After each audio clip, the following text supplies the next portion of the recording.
gostaria hoje de dar sequência ao módulo que nós estamos tratando, né, desde a última aula, que aborda o modelo térmico simplificado de máquinas elétricas rotativas. Tá? Muitos dos exemplos têm contemplado as máquinas de indução, mas a gente está trabalhando com os modelos térmicos, com modelos térmicos que se aplicam a outras máquinas também, tá? A síncrona e a de corrente contínua. Deixa eu salvar essa aula aqui e a gente vai recuperar o material da nossa aula.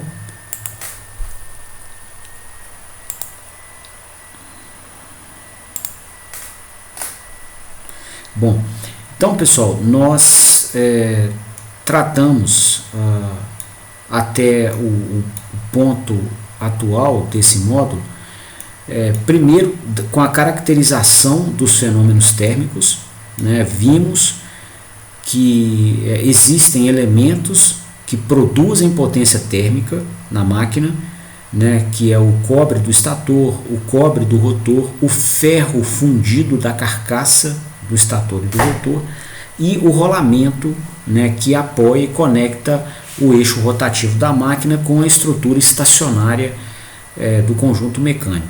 Então a gente tem esses elementos todos produzindo calor na máquina e nós temos alguns componentes para tirar calor, né, remover potência térmica do interior da máquina, né, que são, na verdade, uma estrutura de resfriamento. Ela é compreendida por um ventilador que pode rodar solidário com a ponta de eixo da máquina, numa estrutura chamada autoventilada, ou a gente pode ter um ventilador montado em uma máquina à parte, constituindo uma estrutura chamada de ventilação forçada.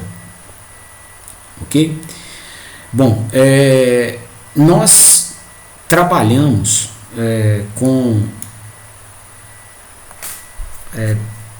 na verdade, nós trabalhamos muito intensamente na caracterização dos fenômenos associados à produção de potência térmica. E hoje eu queria começar a aula abordando com vocês problemas associados à remoção de potência térmica. Ok? E para isso eu gostaria de mostrar algumas imagens onde a gente tem problemas de remoção de potência térmica muito bem caracterizados, né? A estrutura de ventilação da máquina, pessoal, igual aqui tem algumas fotos, né?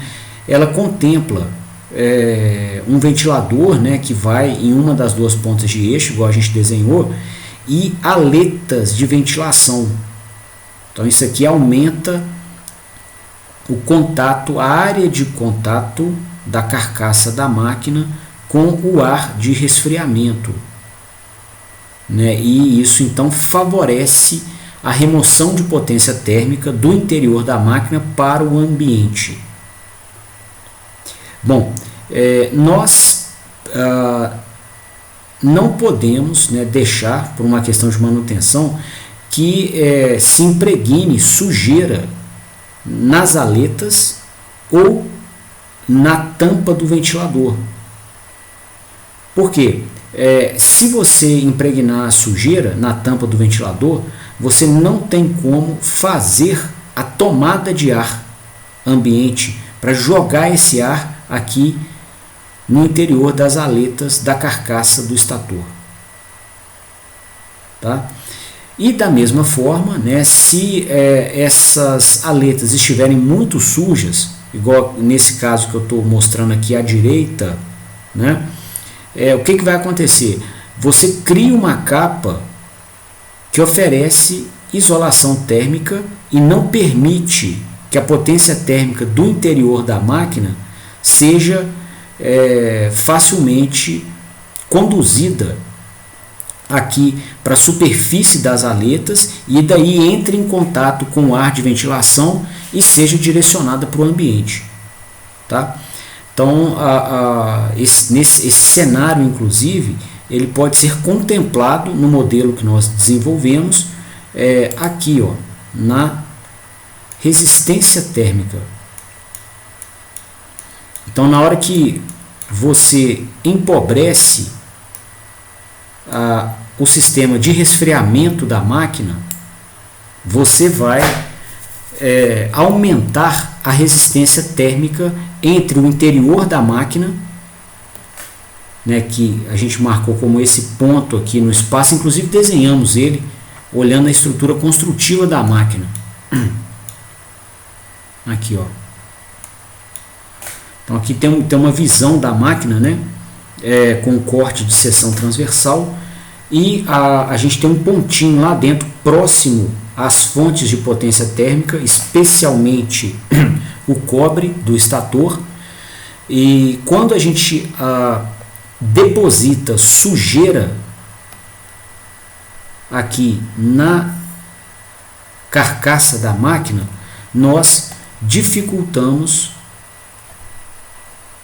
a potência térmica ou fluxo de potência térmica para o ambiente, né?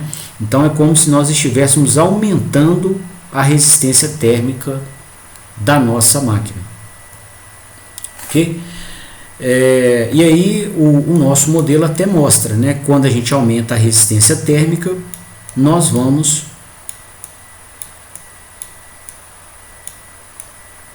pegar a equação do modelo aqui, ó.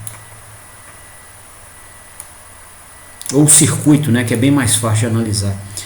Então, o que vai acontecer? Quando a gente aumenta a resistência térmica, a elevação de temperatura do ambiente, que é modelado nesse ponto, para o interior da máquina, esse delta θ aqui, ó, essa elevação de temperatura vai também crescer. Por quê? Por vezes, a gente tem, igual aqui à direita, sujeira depositada na carcaça do estator da máquina, né? Só que a gente não reduz a carga no eixo, né? A pessoa tem o seu processo produtivo e ela, né, vai fazer dinheiro em cima do que é produzido aqui na ponta de eixo dessa máquina, então ela não vai reduzir o torque de carga. Logo, a potência térmica, né, que nós tal como avaliamos nas últimas aulas, a potência térmica, que é proporcional ao quadrado do torque de carga, ela também não muda. Então, com a potência térmica constante e a resistência térmica aumentada pela presença de sujeira, a gente vai aumentar também a elevação de temperatura do ambiente para o interior da máquina. E aí, como o ambiente tem a sua temperatura tal como a natureza impõe, né, nós não temos como controlar a temperatura do ambiente muitas vezes, tá? Assim, salvo exceções, que por exemplo você está numa sala elétrica que tem controle de temperatura por algum motivo, né, e mesmo assim não é uma temperatura que vai, né, ser muito baixa, tá? Então, na maior parte das vezes a gente não tem controle da temperatura do ambiente, então ela também vai ser fixa, né? E aí, se nós aumentarmos aqui a resistência térmica, mantendo a potência térmica constante, né, mantendo o nível de carga da máquina constante, a gente vai subir a elevação de temperatura e logo a gente vai subir a temperatura interna da máquina, né? A temperatura interna vai ser, olhando aqui o nosso circuito, ela vai ser igual à temperatura do ambiente somada à elevação de temperatura desde o ambiente até o interior da máquina. Ok? Então, essa sujeira, né, presente aqui no nosso sistema de resfriamento, ou aqui ou na tampa de ventilação, ela vai comprometer a vida útil da máquina, né? Nós vamos ter temperaturas mais altas no interior da máquina, tá? Outro ponto de cuidado, pessoal, né, às vezes a máquina está limpa, mas você não tem ventilação, tomada de ar, tá? Igual aqui, ó, você tem uma ponta de carga, né, onde o eixo da máquina vai ser conectado por uma correia de borracha, uma polia, né? Do lado de cá você tem algum elemento mecânico e você observa que a tampa de ventilação dela aqui está quase toda obstruída pela polia que está colocada aqui na frente, ó. Então, nesse caso, a máquina não está suja, você pode até operá-la dentro dos níveis de torque nominais, que ela foi projetada para trabalhar e que ela é capaz de dissipar potência térmica, porém, como você bloqueou a tomada de ar dela, ela vai ter uma redução de vida útil também. Tá? Se a gente está aqui empobrecendo a capacidade de resfriamento da máquina. Né? Então é um cenário onde os elementos que produzem calor estão produzindo potência térmica na sua taxa normal de uso, e os elementos que tiram potência térmica não estão tirando na taxa que eles deveriam. Então vai haver também, né, vai haver uma aceleração do envelhecimento do verniz isolante. Tá? Eu tenho também mencionado nessa questão do verniz isolante, e eu queria mostrar para vocês o que acontece, né, com tanto explicar o fenômeno como mostrar algumas fotografias que contemplam máquinas com verniz isolante queimado. Tá?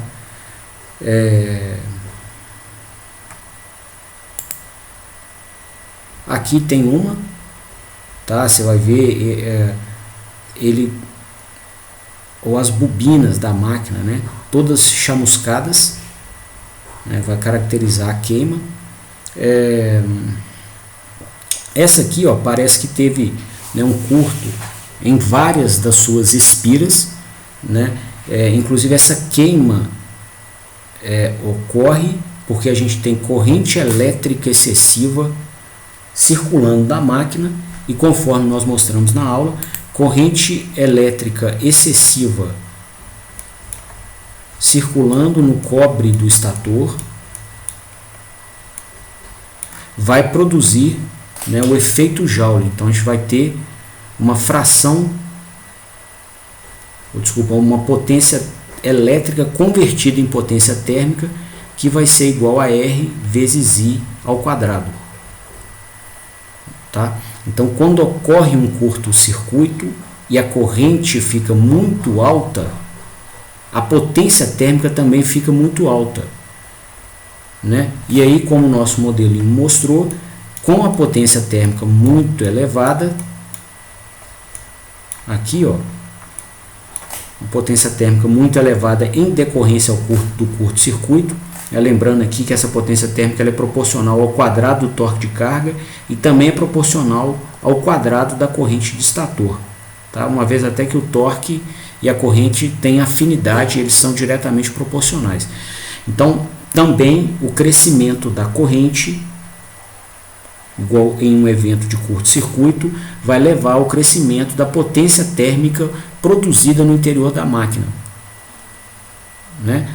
E aí uma fração maior dessa potência térmica vai ser conduzida para o interior da máquina. Então nós vamos, né, essa potência térmica aqui ela se divide, parte vem para o interior da máquina, parte vai para o ambiente. Tá?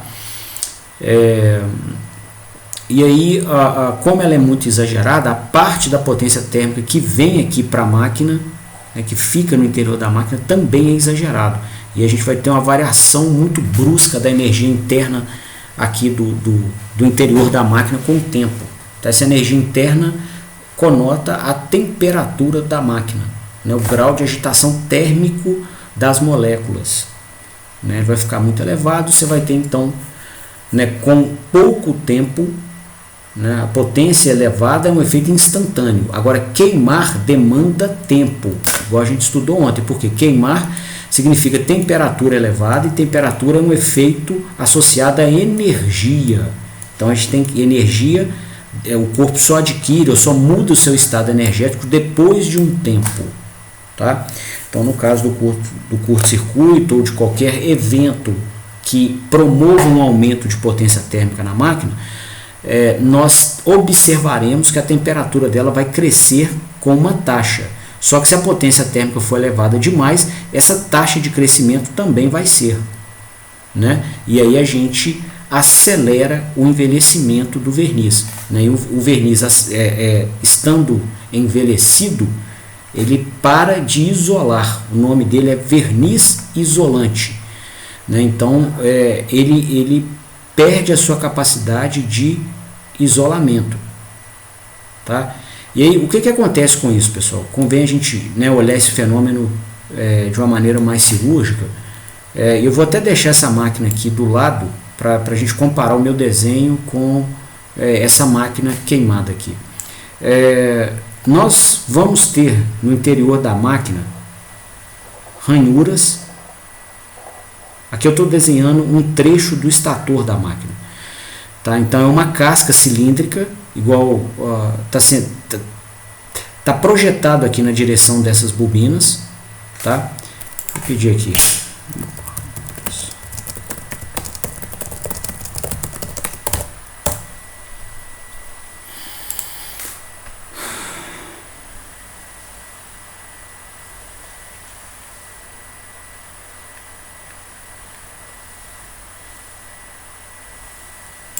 Aqui, ó. Então, os condutores de cobre são lançados dentro dessas casinhas aqui, ó, são chamadas de ranhuras, né? Então a gente tem uma casca cilíndrica e a gente faz aqui alguns cortes, né, nessa casca cilíndrica para colocar os condutores que compõem as bobinas da máquina. Bom, nessa construção, né, nós teremos aqui no desenho essa casca cilíndrica aqui, né, um trecho dessa casca cilíndrica, e nós vamos lançar aqui dentro os condutores de cobre, tá? Só que nesse lançamento aqui nós teremos vários condutores de cobre, igual está mostrando na figura aqui do lado, né? Para a gente poder criar um ímã muito forte, a gente lança vários condutores de cobre no interior da máquina. Isso é até consonante com a segunda lei de Maxwell. Se você quiser um ímã muito forte, você vai colocar muitas linhas de corrente no interior dos caminhos fechados, tá? Então, como nós vamos querer criar campo magnético, né, para sair aqui do estator e chegar no rotor, o rotor está aqui, ó. Também é ferro fundido, tá? Aqui é ar, é o entreferro de ar entre os dois, e a gente vai querer criar um campo magnético muito intenso aqui,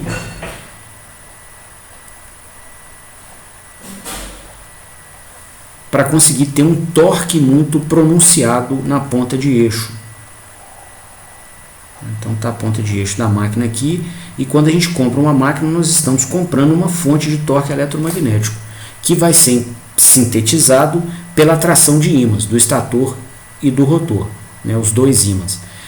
Bom, então a gente vai ter muitos condutores que nós vamos lançar aqui, e o espaço não é generoso, o espaço é curto. Então o que vai acontecer? Nós temos condutores de cobre aqui, e eles estão muito próximos entre si e muito próximos da carcaça da máquina. Então nós teremos que colocar um sistema isolante elétrico em torno de cada cabo de cobre. Ok?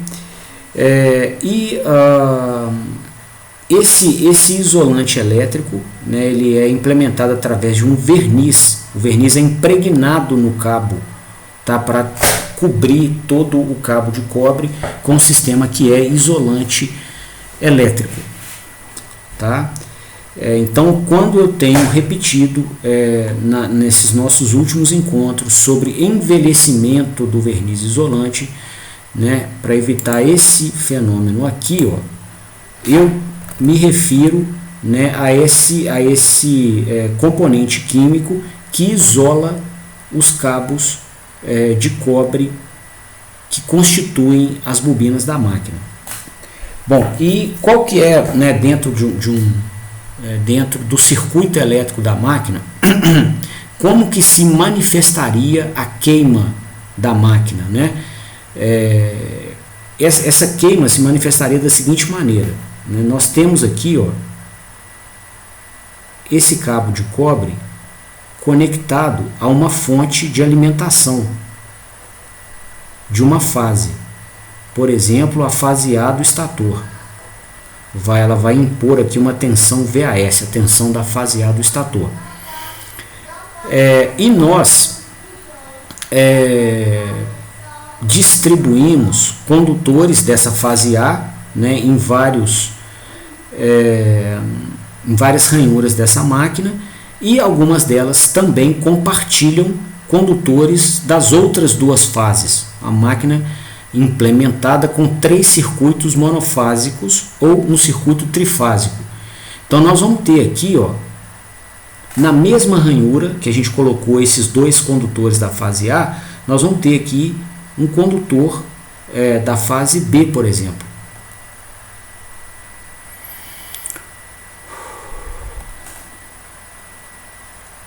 Com o seu verniz isolante. Então o condutor está verdinho aqui no centro, tá? E ele vai ser conectado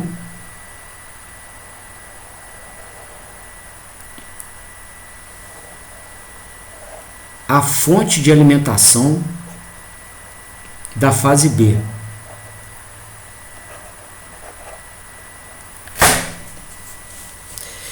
Bom, nesse cenário, pessoal, um mecanismo de curto-circuito seria o seguinte: a gente, por qualquer um dos motivos que eu mencionei nessas aulas, né? Ou a gente está produzindo potência térmica de mais, ou nós estamos removendo potência térmica de menos, né? A gente vai agredir o verniz isolante. Vou dar um zoom aqui nessa ranhura aqui do lado, tá? Então a ranhura está aqui, e a gente vai agredir, né, o verniz isolante, ou acelerar o seu envelhecimento, tá? E aí, ao invés desse verniz recobrir completamente o condutor de cobre,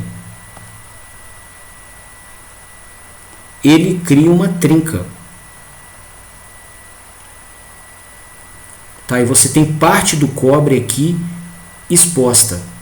Da mesma forma, né, a gente pode ter o envelhecimento do verniz isolante que recobre esse cabo vermelhinho da fase A, que a gente tinha desenhado até o verniz isolante aqui de azul.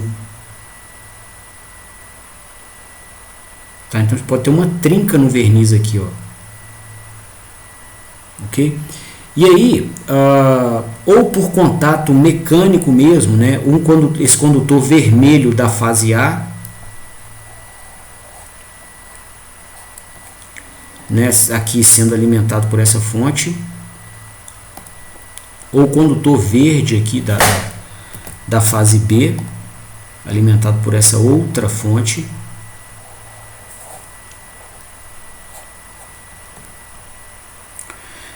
Eles podem entrar em contato, né, mecânico direto, e a gente estabelecer uma corrente de curto-circuito entre a fase B e a fase A do estator, né? Ou mesmo pode ter algum contaminante, poeira, por exemplo, que seja condutora elétrica, ou água, que é condutora elétrica, e a gente então estabeleça aqui um circuito elétrico com esse elemento contaminante, promovendo contato elétrico entre os 2 elementos de cobre, os 2 fios de cobre, né? E com isso então a gente vai ter uma corrente de curto-circuito, né, circulando aqui de uma das fases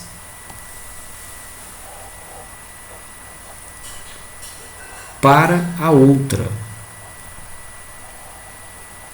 né, e retornando aqui pelo neutro da instalação, tá? Essa corrente, pessoal, é altíssima, né? Porque a gente está aplicando a tensão entre duas fases sobre um elemento de baixíssima impedância. É um curto-circuito aqui, ó. Tem um curto-circuito estabelecido aqui entre os dois condutores de cobre. Tá? Então a corrente é muito alta. E aí essa corrente muito alta, ela acelera a produção de potência térmica nos cabos por onde ela flui. Tá? Então você tem uma potência térmica brutal aqui, ó. E essa potência térmica brutal, igual a gente viu no nosso modelinho, ela vai aumentar muito a temperatura aqui no interior da máquina, nesses pontos no interior. E vai aumentar tanto que ela vai romper o próprio cabo de cobre. Tá? Uma das duas fases deve romper primeiro, tá? E aí interromper a corrente. Tá? Depois, assim, como a temperatura está muito alta, pode ser, né, que até nós venhamos a romper o cabo de cobre da outra fase também, porque o sistema a máquina não conseguiu dissipar esse calor por ambiente. Ela ficou no interior da máquina e continuou ali cozinhando o cabo de cobre até abrir ele. Tá? Aí a máquina vai parar de operar, né? É o caso onde nós veremos esse tipo de coisa aqui à direita, ó. O verniz isolante se degradou, houve a corrente de curto, e com a corrente exagerada demais, a gente tanto vai ter a abertura de condutores de cobre nas espiras, como nós vamos ter, a gente vai chamuscar o verniz isolante todo. Ok? Então esse é o mecanismo de queima, e por isso que eu tenho tanto insistido nas minhas explicações quanto a não se envelhecer o verniz isolante rapidamente, evitar o envelhecimento do verniz. Eu tenho falado disso direto, né? Porque esse é o mecanismo, é o caminho para o qual a gente vai queimar a máquina. Tá? No final das contas, a queima não é só pelo verniz envelhecido, a queima passa por ele, é a causa raiz. Não é nem a causa raiz vai ser porque a gente colocou corrente exagerada na máquina, né? Seja porque está partindo muitas vezes, seja porque a gente está com torque de carga exagerado no eixo, né? Mas aí essa é a causa raiz do problema, que vai então levar a um envelhecimento do verniz, que vai então levar, né, ao estabelecimento de um curto-circuito, uma corrente curto-circuito, e consequentemente a queima, né, e a abertura dos cabos de cobre. Tá bom? Então esse aqui é o mecanismo, né, visto aqui com um olhar cirúrgico, né, para poder se queimar uma máquina dessa. Tá? E aqui nós estamos até falando de um tipo de curto-circuito chamado curto fase-fase.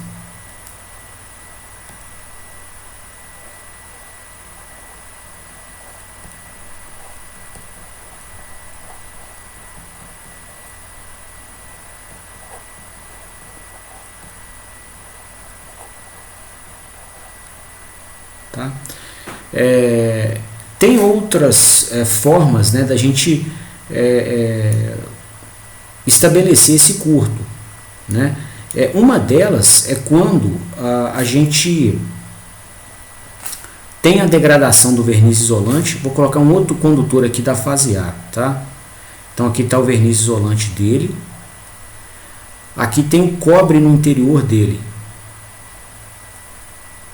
E aí a gente, né, acelerou o envelhecimento do verniz, ele deu uma trinca, né, e aí o cobre entra em contato com a carcaça do estator da máquina. Né, aqui eu fiz um zoom, mas a gente não esquece que aqui tem a carcaça do estator, que é uma casca cilíndrica aqui, né? E por vezes essa máquina está montada em uma instalação, né, onde você tem a seguinte estrutura, o seguinte circuito elétrico trifásico. Tem aqui a bobina do transformador que alimenta a estrutura, mas vou até colocar como fonte mesmo. Então aqui você tem a fase A, que a gente desenhou ali, a fonte de alimentação da fase A, a fonte da B e a fonte da fase C.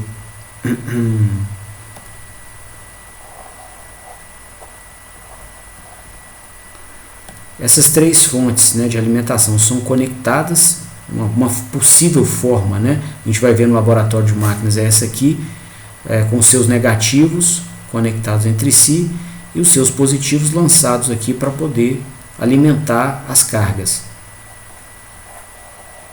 Tá? E aí a gente alimenta então a máquina elétrica trifásica.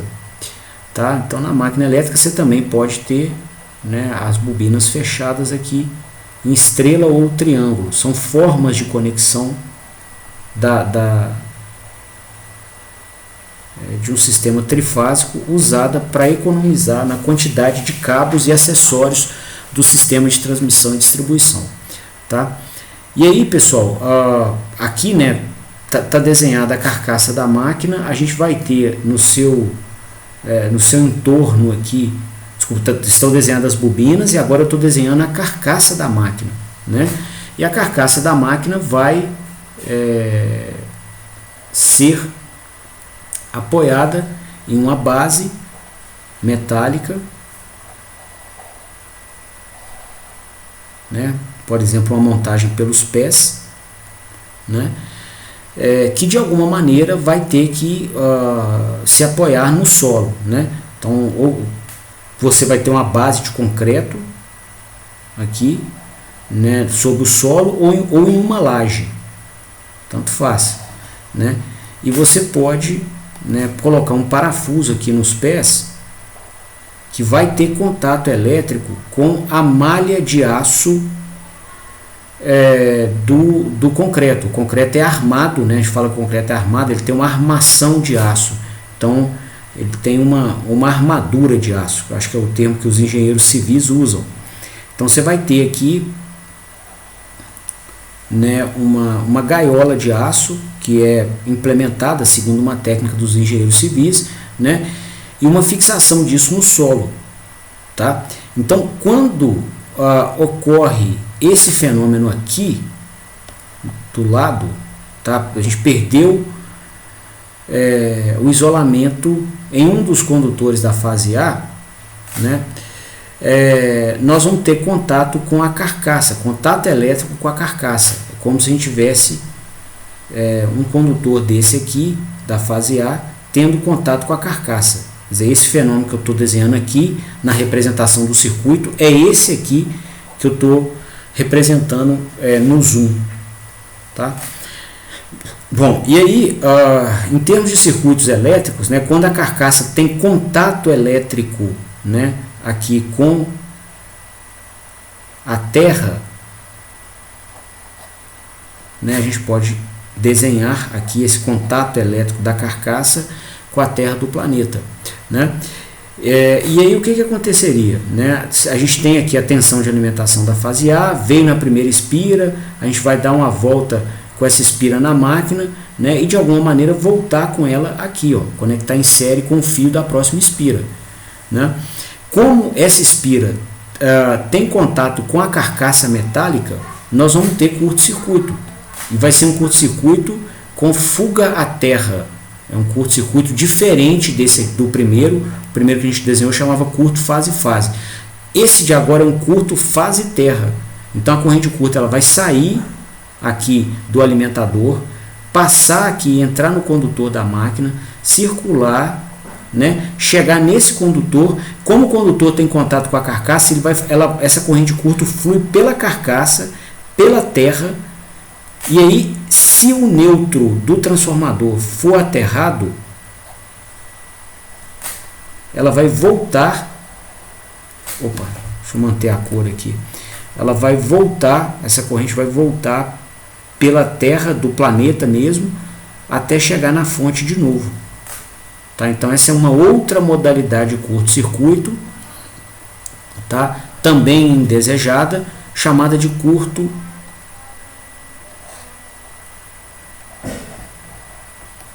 fase terra.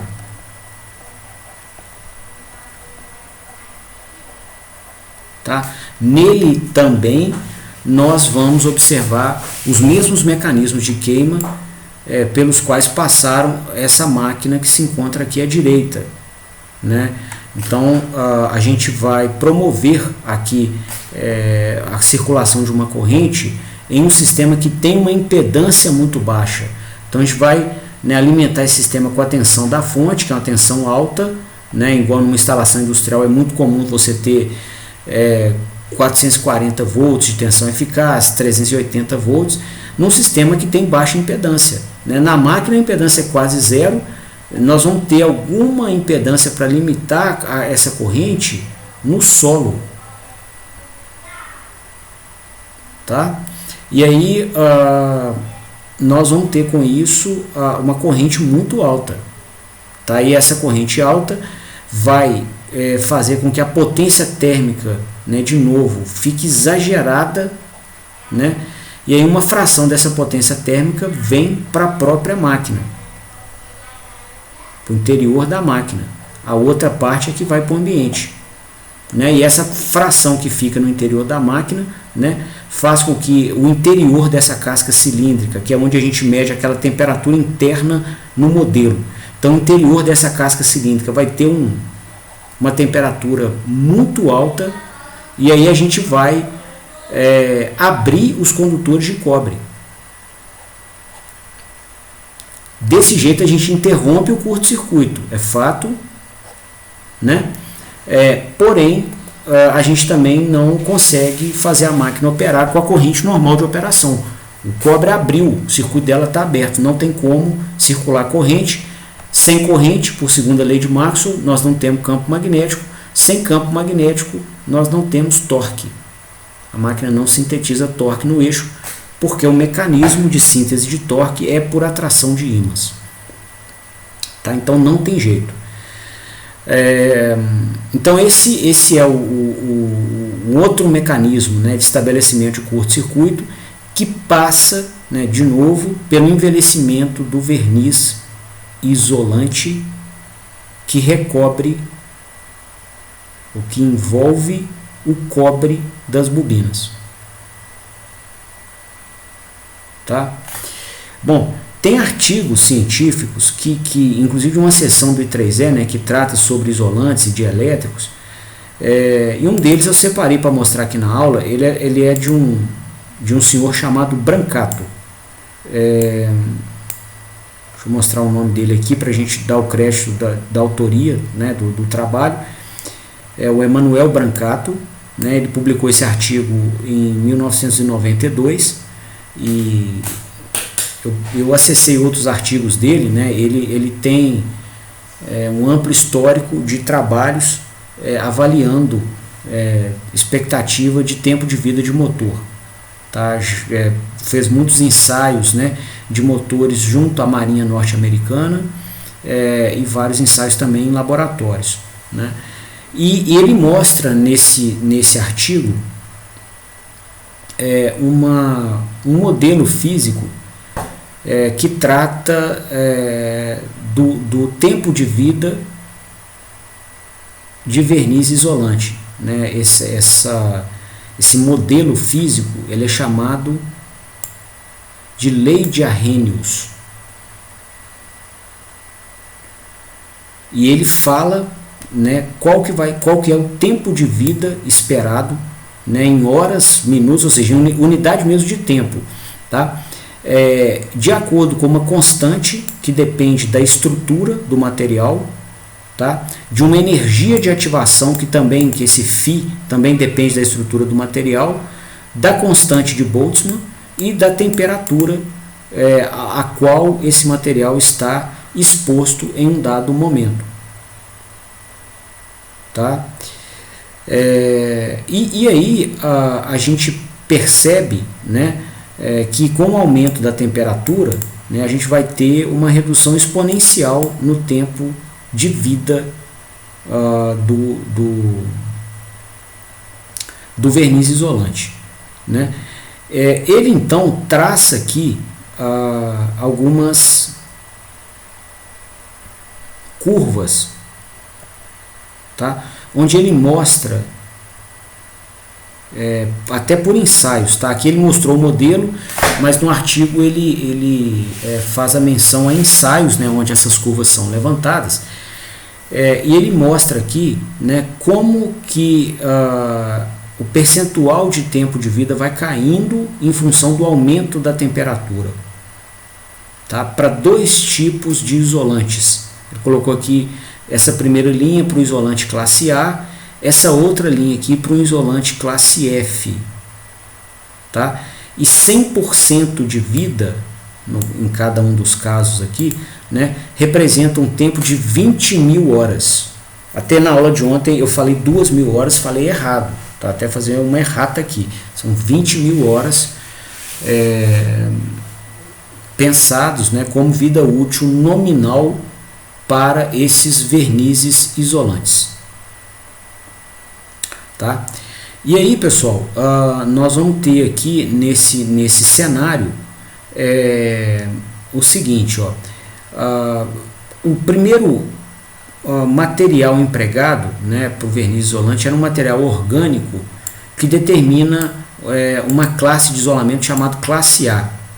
Então ele tem, né, ele suporta temperaturas mais baixas, tá vendo? Aqui ele vai ter uma temperatura, desculpa, uma vida útil de 100% da nominal com aproximadamente 105 graus. O outro material, que é o chamado material de classe F, ele vai ter 100% de vida útil, as mesmas 20.000 horas, só que ele suporta 155 graus de temperatura, tá? Que é a temperatura interna da máquina que a gente apresentou aqui no nosso modelo, tá?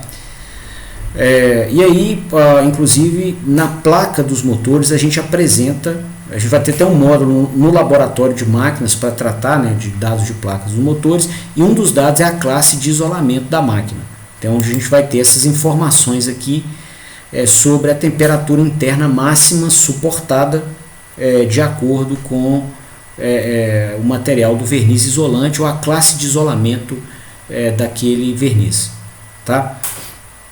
Bom, eu até mencionei aqui, né, que esse decréscimo em vida útil do verniz cai exponencialmente com a temperatura, né? E aqui a gente não tem exponenciais, a gente tem linhas retas, mas por quê? A escala dos gráficos é logarítmica, tá? Então você tem distâncias iguais toda vez que você multiplica o valor do percentual de vida por 10. É isso que acontece numa escala logarítmica, né? As distâncias entre valores obedecem o logaritmo do valor da vida, tá? E da mesma forma aqui na temperatura, a escala é logarítmica. A distância entre pontos aqui obedece o logaritmo da temperatura. Então por isso que deu, né, no desenho aqui do gráfico deram linhas retas, tá?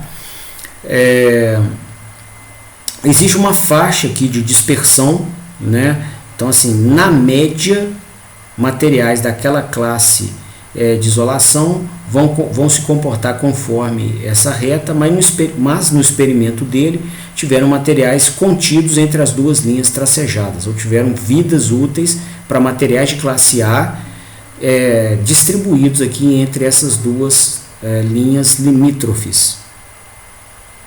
Ok? Mesma coisa para o material classe F. Tá? E aí então, pessoal, ele modela uma tabela aqui, ó, com a temperatura máxima suportada por cada material de acordo com seu verniz isolante. Então o material classe A ele suporta uma temperatura interna, que é aquela que a gente mostrou no nosso modelinho. Opa, que é essa aqui, ó.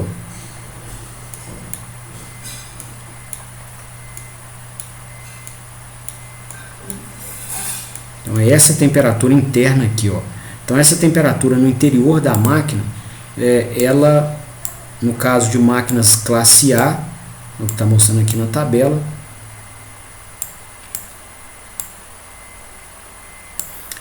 elas suportam uma temperatura máxima de 105 graus, né? O que significa que essa elevação de temperatura, esse delta θ, né, o quanto a temperatura do interior da máquina está mais alta que o ambiente. Então essa elevação de temperatura aqui é de 65 graus, né? Então por que disso? Porque nas especificações de componentes térmicos e nos ensaios térmicos a gente sempre considera o ambiente a 40 graus. Tá? Então, se você tiver um ambiente a 40 graus e tiver, por exemplo, uma elevação de temperatura de 65 graus, igual está mostrado aqui na tabela, onde eu estou passando o mouse, a gente vai ter uma temperatura no interior da máquina de 105 graus Celsius. Né? E aí o Brancato mostra, né, no artigo, que inclusive deu as bases, né, para poder, para o mundo inteiro, especificar as classes de isolação dos vernizes. Então ele mostra aqui o seguinte, que nós teremos para vernizes isolantes que são considerados vernizes classe A, né? A classe remete ao tipo de material do verniz isolante, tá? A classe A é mais material orgânico, tá? Verniz com material orgânico. Então nós teremos 20.000 horas de operação aproximadamente do verniz antes dele trincar, igual eu mostrei no início da aula, se a temperatura interna da máquina for de 105 graus. Tá? Agora, tem cenários, pessoal, que, quer dizer, 20.000 horas, se você pegar um dia aí com 24 horas, 20.000 horas são um pouco menos do que 1.000 dias. 1.000 dias são 24.000 horas, né? Então nós estamos falando de 20.000 horas, mais ou menos uns 80% de 1.000 dias, uns 800 dias, tá?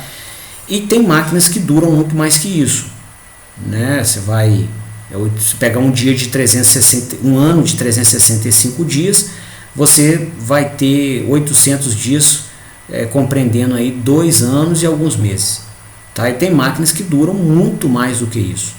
E qual que é o motivo, né? O porquê dessa duração maior? Bom, o motivo é porque muitas vezes, durante muitas horas do dia, a temperatura do ambiente está menor do que 40 graus Celsius, né? E com essa temperatura menor do que 40 graus Celsius, mesmo que a gente tenha potência térmica nominal, né, devido né, a síntese de torque nominal no eixo, tá? Nós vamos ter uma temperatura no interior da máquina menor do que os 105 graus, né? Então o torque de carga ou a corrente de estator, elas vão determinar para nós qual que é a elevação de temperatura do ambiente até o interior da máquina. Agora, a temperatura do ambiente ela é imposta pela natureza. Então, por vezes, nós até temos a elevação de temperatura nominal, 65 graus, só que o ambiente, né, pode estar a 10 graus. Né? Com isso, então, a temperatura no interior da máquina seria 10 graus mais 65 graus. Então, seriam 75 graus Celsius. Né? Que é uma temperatura bem mais baixa do que os 105 graus que a máquina suporta, né, para durar aí suas 20.000 horas. E aí a gente até vê aqui, né, pela lei de Arrhenius, como o Brancato mostra nas curvas dele, ó, né, que quando a gente reduz a temperatura aqui no eixo das abscissas, a vida útil do equipamento explode, ela cresce muito, tá? Então você vai ter, né, para temperaturas menores do que 100 graus, né, igual os 75 graus que a gente mostrou aqui no nosso exemplo.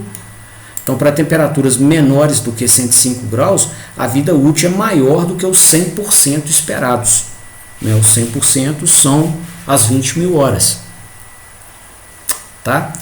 Então a gente vai ter, com a nossa temperatura do ambiente mais baixa, né? Digamos que a gente ligou o motor, está rodando ele 24 horas por dia, né? Com carga nominal, para não ter potência térmica exagerada, tá? Ou seja, a gente vai ter potência térmica nominal.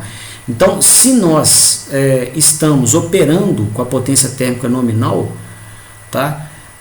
Toda vez, né, todo intervalo do dia que a nossa temperatura do ambiente fica menor do que 40 graus, nós temos um aumento na expectativa de vida do verniz.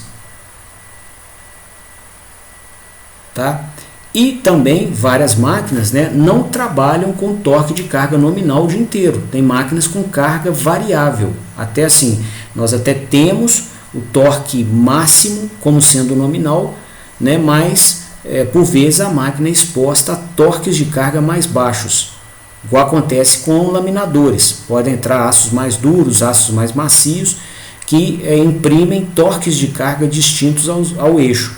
Então também, né, com a redução do torque de carga, a gente reduz muito a potência térmica da máquina, né, e reduzindo muito a potência térmica, a gente reduz a elevação de temperatura da máquina, né, desde o ambiente até o seu interior. Tá? Então, com essa redução aqui, né, da potência térmica e com a redução da elevação de temperatura, a gente também, né, vai ter uma redução da temperatura no interior da máquina, que é o que promove o envelhecimento do verniz. Né? E aí os efeitos podem ser combinados. Você tanto pode estar no momento que a temperatura do ambiente é baixa, tipo esses 10 graus Celsius, como no momento que o torque de carga é baixo, pode ser inclusive zero. Se o torque de carga for zero, né, a sua elevação de temperatura aqui vai ser de 0 graus em regime permanente.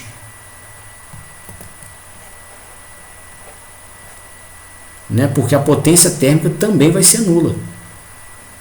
Então, né, depois de muito tempo, a máquina, o interior da máquina até chega na temperatura ambiente, que seria 10 graus, por exemplo, numa madrugada fria.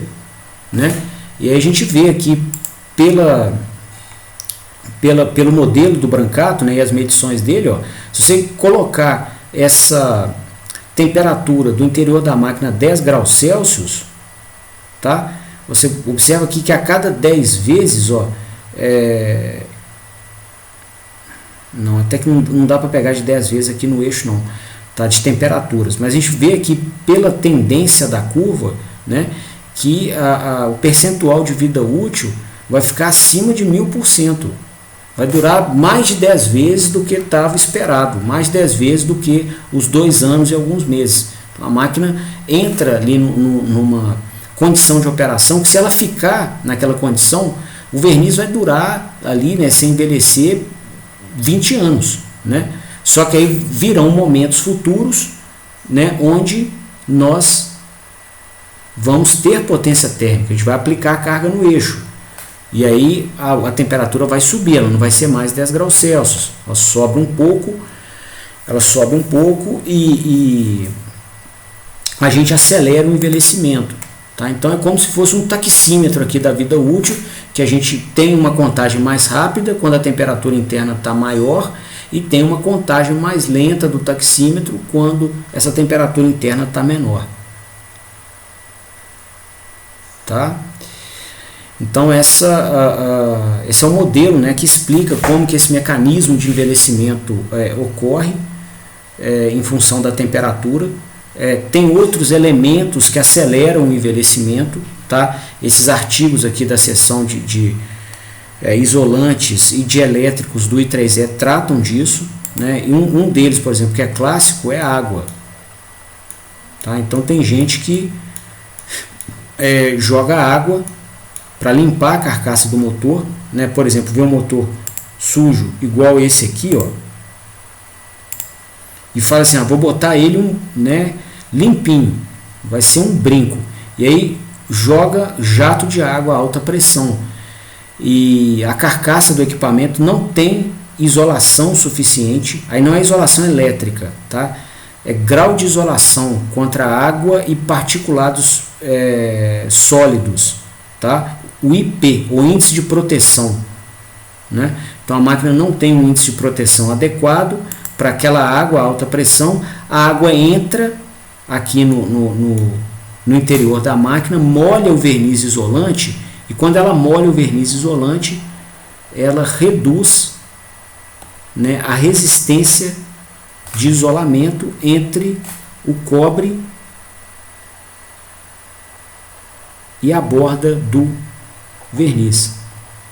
Então vai ter mais corrente elétrica circulando, né, desse condutor de cobre vermelho para aqui a borda do isolante, caso ela tenha caminho, né, para poder voltar aqui para a fonte, né? Então você passa a ter corrente de fuga circulando aqui, né, aqui, voltando pelo neutro da instalação, né, caso ela tenha caminho, tá? Ou entre cabos vizinhos, tá? A gente pode ter também uma segunda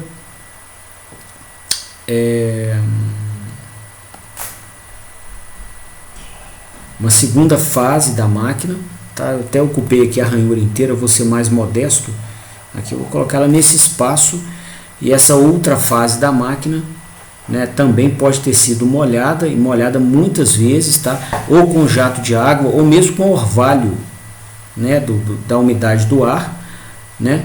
E aí ela perdeu a sua isolação,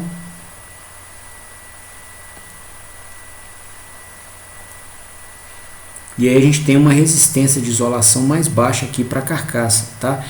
E aí a gente pode ter fuga também, né, dessa maneira aqui, ó, pelo condutor, né, pela resistência de isolamento, pela carcaça da máquina, pela outra resistência de isolamento e na outra fase, tá? Então a gente vai é uma corrente baixinha, aqui já não é corrente de curto mais, é a corrente de fuga. Só que enquanto ela circula, né, ela vai acelerar também o envelhecimento do verniz isolante, tá? Então a água é muito mal-vinda aqui, tá? Porque ela vai acelerar mesmo o envelhecimento do verniz.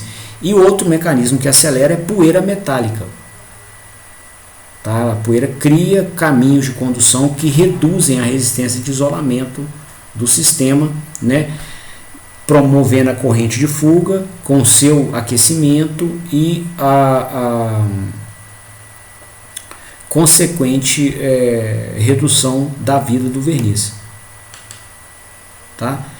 Então são os mecanismos principais. Eu vou concluir esse assunto amanhã, mas dentre os três eu mencionei água, poeira e temperatura. A temperatura definitivamente é o mecanismo mais relevante para se promover, né, essa queima de máquinas elétricas por degradação do verniz, tá? Bom, eu vou parando por aqui, pessoal, deu a hora. Eu queria então abrir a palavra, o Matheus ficou aí, se quiser tirar qualquer dúvida, eu estou à disposição.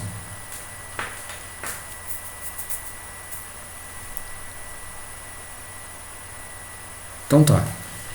Então beleza. Então, na ausência de quaisquer intervenções, quaisquer dúvidas, eu vou encerrando. Queria agradecer a vocês pela presença, desejar uma boa noite, e a gente então se vê na aula de amanhã, às 17 horas. Beleza? Até mais então. Valeu, obrigado.